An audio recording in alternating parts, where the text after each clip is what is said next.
En plena Segunda Guerra Mundial, mientras el mundo miraba a Normandía, Stalingrado y el norte de África, en el Pacífico, un grupo de hombres operaba en silencio. Sin grandes divisiones, sin tanques, sin aviación propia. Solo botes, explosivos, camuflaje y una misión: golpear al imperio japonés donde menos lo esperaba. Ellos eran la Unidad Especial Z, los comandos secretos australianos, británicos y neozelandeses que se infiltraron detrás de las líneas enemigas, sabotearon puertos y hundieron barcos. Todo mientras el enemigo ni siquiera sabía quién los estaba atacando. Hoy, en Exploradores de la Historia 360, vamos a conocer la historia de la unidad que inspiró a las Fuerzas Especiales modernas de Australia. Y que casi desaparece en el olvido. Ponte cómodo, porque esto es Unidad Especial Z, los comandos fantasma del Pacífico.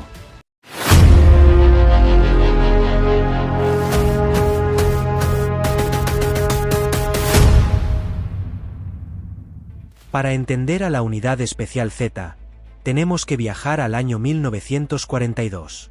El imperio japonés avanza como una ola imparable. Singapur cae, las Indias holandesas son ocupadas, y Australia empieza a sentirse muy sola. En ese momento, los aliados se dan cuenta de algo. No basta con pelear frontalmente. Se necesitan unidades pequeñas, flexibles y sigilosas, capaces de infiltrarse, obtener información y destruir objetivos clave sin levantar sospechas. En Australia se crea el Departamento de Servicios Interaliados, una organización de inteligencia y operaciones especiales inspirada en el SOE británico. En junio de 1942, nace nuestra protagonista, la Unidad Especial Z. Mientras en Europa se hablaba de la resistencia francesa, de los comandos británicos atacando Noruega o de los grandes bombardeos sobre Alemania, el Pacífico era un escenario mucho más disperso. Las islas estaban separadas por miles de kilómetros de océano, y el enemigo japonés se movía rápido entre bases, puertos y archipiélagos. Eso hacía que un frente tradicional fuera casi imposible de mantener. Lo que se necesitaba era golpear y desaparecer. Australia, además, vivía con el miedo real de una posible invasión. Ciudades como Darwin ya habían sufrido bombardeos japoneses, y la población veía como el enemigo se acercaba cada vez más. Las grandes fuerzas aliadas estaban ocupadas en otros frentes, así que los australianos tuvieron que pensar: si no podemos igualarlos en número, tenemos que superarlos en creatividad. En ese contexto, la idea de crear una fuerza de élite para operaciones encubiertas encajaba perfectamente. No se trataba solo de enviar soldados a combatir, sino de tener equipos entrenados para operar con total autonomía detrás de las líneas enemigas. Estos hombres debían ser capaces de moverse como sombras, infiltrarse, observar, sabotear y luego fundirse de nuevo con la jungla y el mar. Además, el Pacífico era un entorno brutal. No solo había que preocuparse por los soldados japoneses, sino también por la jungla, las enfermedades, la humedad, los animales, la falta de suministros. Cualquier unidad que quisiera operar en serio en ese teatro tenía que adaptarse al terreno, aprender a sobrevivir con poco y usar el entorno a su favor. Ahí es donde la Unidad Z empezó a destacar. Sabían que, en esas condiciones, la información valía tanto como las balas. Por eso, la Z Special Unit no nació como una simple fuerza de golpe y fuga, sino como una herramienta estratégica. Sus operaciones no solo buscaban destruir cosas, buscaban obligar a Japón a mirar por encima del hombro, a desconfiar de sus propias rutas, a dedicar barcos, soldados y recursos a proteger áreas que ellos creían seguras. Era guerra psicológica y guerra de información, combinadas con explosivos y mucho silencio. La Unidad Especial Z era una fuerza conjunta, de australianos, británicos, neozelandeses, holandeses, timorenses e indonesios, todos especializados en operaciones clandestinas, sabotaje y reconocimiento de largo alcance. Su trabajo no era tomar ciudades ni liderar grandes batallas. Su misión era más simple, y a la vez mucho más peligrosa: infiltrarse detrás de las líneas japonesas, observar, anotar, fotografiar, poner explosivos, hundir barcos, volar depósitos de combustible, y luego desaparecer, como si nunca hubieran estado ahí. Para eso, se crearon escuelas de entrenamiento secreto en Australia, como el famoso Camp Z, donde los reclutas aprendían navegación nocturna, combate cuerpo a cuerpo, técnicas de demolición, radio, criptografía, e incluso cómo hacerse pasar por pescadores o comerciantes locales. Lo interesante es que muchos de los primeros voluntarios de la Unidad Z no eran supersoldados de película. Eran gente que conocía las costas, los dialectos locales y cómo sobrevivir en la jungla. Eso los hacía mucho más valiosos que alguien fuerte pero sin experiencia en ese entorno. Ellos sabían qué comer, qué evitar, cómo moverse sin llamar la atención y cómo mezclarse con la población local cuando era necesario. La selección, sin embargo, era brutal. No sobrevivía cualquiera. Los instructores buscaban hombres capaces de mantener la calma bajo presión extrema, de tomar decisiones rápidas, y sobre todo, de trabajar en equipos muy pequeños donde la confianza lo es todo. Un error de uno solo podía significar la muerte de todos. Por eso, además del entrenamiento físico, se ponía a prueba el carácter, la iniciativa y la habilidad para pensar de forma creativa ante problemas. Otro detalle clave fue el enfoque en el camuflaje cultural. No bastaba con saber disparar o colocar explosivos. Había que aprender cómo se vestía, cómo hablaba y cómo se comportaba la gente de las islas y costas ocupadas por Japón para no delatarse. A nivel organizativo, la Unidad Z se mantenía envuelta en un secreto casi obsesivo. Sus operaciones se planificaban en un círculo muy reducido, y los informes se guardaban bajo máxima clasificación. Incluso después de la guerra, gran parte de lo que hicieron tardó años en salir a la luz, lo que explica por qué no son tan conocidos como otras fuerzas especiales. Todo esto dio como resultado una unidad pequeña, pero con una combinación explosiva. Conocimiento del terreno, entrenamiento extremo, capacidad de pasar desapercibidos y una mentalidad preparada para misiones donde la probabilidad de volver con vida no siempre era alta. Cuando la Unidad Especial Z estuvo finalmente lista para entrar en acción, el Pacífico japonés tenía un nuevo enemigo, uno que muchas veces ni siquiera vería venir. Su examen final serían misiones tan arriesgadas como la que estaba por llegar. Para muchos historiadores, el momento que los puso en el mapa fue una operación tan loca que parecía sacada de una película. La Operación Hajwik. La Operación Hajwik fue una operación especial llevada a cabo durante la Segunda Guerra Mundial. En septiembre de 1943, 14 comandos y marineros de la Unidad Especial Z atacaron buques japoneses en el puerto de Singapur. El puerto de Singapur es uno de los centros logísticos más importantes del Imperio japonés. Cientos de barcos entran y salen. La seguridad es altísima. En teoría, imposible de atacar sin una flota entera. Pero la Unidad Z piensa diferente. El plan: tomar un barco pesquero japonés capturado, rebautizado como Krait. Camuflar a los comandos como pescadores asiáticos. Navegar más de 3.000 kilómetros desde Australia hasta las cercanías de Singapur. Desplegar canoas plegables por la noche. Colocarle minas Lapa a los barcos japoneses. Irse antes de que todo empiece a explotar.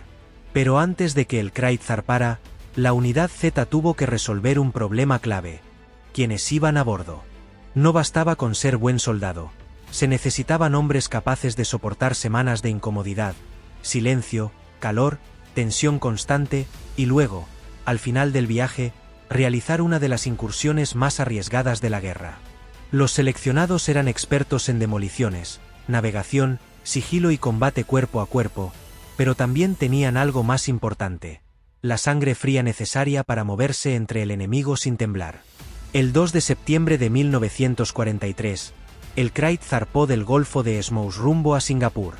El viaje del Krait fue una misión en sí misma. El barco era pequeño, viejo, y a simple vista no parecía una amenaza. Justo lo que necesitaban. La tripulación se disfrazó con ropa de pescadores asiáticos y se tiñeron la piel de marrón con tinte para parecer más asiáticos. El barco llevaba una cubierta de actividad civil para engañar a cualquier patrulla japonesa. Durante el día navegaban como un barco normal, pero por las noches trabajaban en silencio, revisando equipos, repasando el plan y preparándose mentalmente para el momento del ataque. Cada encuentro con otra embarcación era un posible final prematuro de la misión. Una de las claves de Hajwik fueron las lanchas de propulsión, fabricadas especialmente para el ataque. El Craig llegó a Singapur el 24 de septiembre. Esa noche 6 hombres abandonaron el barco y remaron 50 kilómetros con lanchas rápidas para establecer una base avanzada en una cueva en una pequeña isla cerca del puerto. Las minas que llevaban estaban diseñadas para adherirse al casco de los buques con imanes. Tenían temporizadores para detonar horas después de ser colocadas. Eso permitía que los comandos ya estuvieran lejos cuando el puerto se convirtiera en un caos de fuego y metal retorcido. En la noche del 25 al 26 de septiembre de 1943, remaron hasta el puerto. Todo dependía del silencio y la disciplina. Los comandos remaban lentamente entre sombras, aprovechando la oscuridad y las zonas menos vigiladas del puerto. Colocaron minas en varios barcos japoneses antes de regresar a su escondite. Cuando las minas detonaron temprano el 26 de septiembre hundiendo 7 buques de transporte japoneses, el efecto psicológico fue tan importante como el daño material. Para los japoneses, los barcos habían explotado dentro de uno de sus puertos mejor protegidos, sin que nadie viera aviones, submarinos ni fuerzas invasoras. Durante semanas, las autoridades niponas sospecharon de saboteadores internos, prisioneros, incluso de la población local, pero jamás imaginaron que un pequeño grupo de comandos había entrado y salido desde Australia. La Unidad Z no solo hundió buques, sembró paranoia y desconfianza en uno de los puntos más estratégicos del imperio. Después del éxito de Hajwik, se planea otra misión similar, la Operación Rimau. La misión estaba formada por 23 hombres y 2 más que desempeñaban funciones de oficiales de conducción. Esta vez, la idea es usar un submarino británico, transportar a los comandos cerca de Singapur a la isla de Merapas, capturar otro barco pesquero, infiltrarse de nuevo en el puerto y utilizar 15 canoas semisumergibles motorizadas para colocar las bombas. Los hombres abandonaron su base en Australia Occidental, a bordo de un submarino británico el 11 de septiembre de 1944. El submarino llegó a la isla de Merapas el 23 de septiembre de 1944. Aunque se creía que la isla estaba deshabitada, un reconocimiento con periscopio al día siguiente avistó a 3 malayos junto a una canoa en la playa. Para garantizar que sus provisiones permanecieran sin ser descubiertas por los nativos, uno de los oficiales del submarino permaneció en Merapas como guardia. El resto del grupo permaneció en el submarino, que partió la tarde del 24 de septiembre de 1944 para capturar un barco nativo. Siguió el estrecho de Karimato a lo largo de la costa de Borneo. En la tarde del 28 de septiembre de 1944, el submarino detuvo a un junco procedente de Ketapang llamado Mustika frente a la costa oeste de Borneo. 7 comandos abordaron el barco y 9 tripulantes malayos subieron al submarino. 12 minutos después, el submarino se sumergió y ambos barcos emprendieron el regreso al oeste. El Mustika regresó a la isla de Merapas por el mar de Java y el estrecho de Karimata. Los comandos se disfrazaron de malayos vistiendo saróns y tiñéndose la piel. Sin embargo, el Mustika no tenía motor, así que dependían del viento. El Mustika llegó a Merapas el 4 de octubre de 1944. El grupo se dividió en 2. 19 comandos para participar en la incursión, mientras que 4 hombres se quedarían atrás. El Mustika se dirigió entonces al puerto de Singapur, llegando a sus inmediaciones alrededor del 6 de octubre de 1944. El 10 de octubre de 1944, 2 horas antes del atardecer y 1 hora antes del inicio del asalto. Pero algo sale mal. Durante los preparativos, una lancha patrullera japonesa detecta actividad sospechosa, produciéndose disparos entre las embarcaciones. Los comandos sabían que la lancha patrullera solicitaría ayuda. Parte del equipo se ve obligado a improvisar y continuar la misión bajo condiciones muy diferentes a las planeadas. El teniente coronel Iván León, líder de la operación, decidió abortar la misión. Echó a pique el barco con cargas explosivas. Luego ordenó a sus hombres que se dividieran en 4 grupos y regresaran a Merapas utilizando las lanchas que tenían almacenadas en el barco. 3 de los grupos se dirigieron a Merapas. El teniente coronel Iván León condujo a su grupo al puerto de Singapur. Estaba formado por él mismo y una pequeña fuerza de 6 hombres más. Lyon y los comandos logran atacar algunos barcos. Se cree que hundieron 3 barcos con minas. Pero en la retirada varios son cazados en islas cercanas. El ejército imperial japonés desplegó una fuerza de al menos 100 soldados. Se producen tiroteos, persecuciones por selvas y aldeas. El 15 de octubre Lyon y 4 de sus hombres se enfrentaron a una patrulla japonesa. Se desató un tiroteo y 2 de los comandos resultaron gravemente heridos. Lyon y 2 de sus hombres permanecieron para contener a los japoneses y permitir que el dúo herido escapara. Lyon y sus 2 compañeros retuvieron a entre 80 y 90 soldados enemigos, obligándolos a luchar durante 9 horas y causándoles numerosas bajas. Lyon y sus compañeros habían trepado a unos árboles para obtener una posición de tiro elevada y permanecieron ocultos hasta que los fogonazos delataron su posición y fueron asesinados por granadas. De los 23 hombres implicados en Rimau, ninguno vuelve con vida. Rimau demuestra el lado oscuro de las operaciones especiales. No hay frentes claros, ni líneas de retirada seguras. Un error, un encuentro imprevisto, y toda la misión puede terminar en tragedia. Lo más trágico de Rimau no fue solo el fracaso táctico, sino el destino de sus hombres.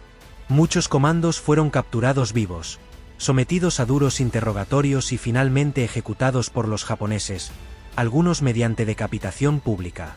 Varios de ellos mantuvieron el silencio hasta el final, sin delatar detalles críticos de sus compañeros ni de otras operaciones. Sus nombres, durante años, quedaron casi fuera de los grandes libros de historia, opacados por batallas masivas y frentes más famosos. Pero en el mundo de las operaciones especiales, la Operación Rimau es recordada como un símbolo del coraje absoluto llevado hasta las últimas consecuencias, y como el recordatorio de que, detrás de cada misión secreta, hay vidas reales que lo apuestan todo, sabiendo que quizá nadie cuente su historia.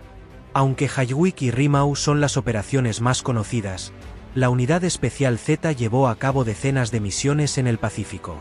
Operaciones de reconocimiento en Borneo infiltrándose junto a guerrillas locales para observar movimientos de tropas japonesas y reportarlos. Misiones como Agas y Semut, donde pequeños equipos de la Z-Force trabajaron con poblaciones indígenas para hostigar al enemigo, recopilar inteligencia y guiar ataques aliados. En muchos casos, estos hombres pasaban semanas en la jungla, con poco alimento, rodeados por patrullas japonesas. Todo para transmitir coordenadas, conteos de barcos, rutas de suministros. No son acciones espectaculares como el desembarco de Normandía. Pero sin esa información, muchos ataques aliados habrían sido ciegos. Tras la guerra, la Unidad Especial Z fue disuelta. Pero su espíritu no desapareció. En Australia, la experiencia de estas operaciones llevó, años después, a la creación de Fuerzas Especiales de Australia, que heredarían muchas de las tradiciones y métodos de la Unidad Especial Z. Hoy, cuando vemos a fuerzas especiales infiltrarse por aire, mar o tierra, usar equipos pequeños y altamente entrenados, especializarse en sabotaje, reconocimiento profundo y contraterrorismo, estamos viendo, en parte, el legado de unidades como la Unidad Especial Z. Un grupo relativamente pequeño de hombres, operando en silencio, que contribuyó a cambiar el equilibrio de poder en el Pacífico, y demostró que unas pocas personas, en el lugar correcto y con el entrenamiento adecuado, pueden hacer temblar a un imperio. Si te gusta que rescatemos estas historias casi olvidadas de la Segunda Guerra Mundial, no olvides dejar tu like, suscribirte y activar la campanita, para seguir explorando juntos las operaciones más secretas de la historia militar.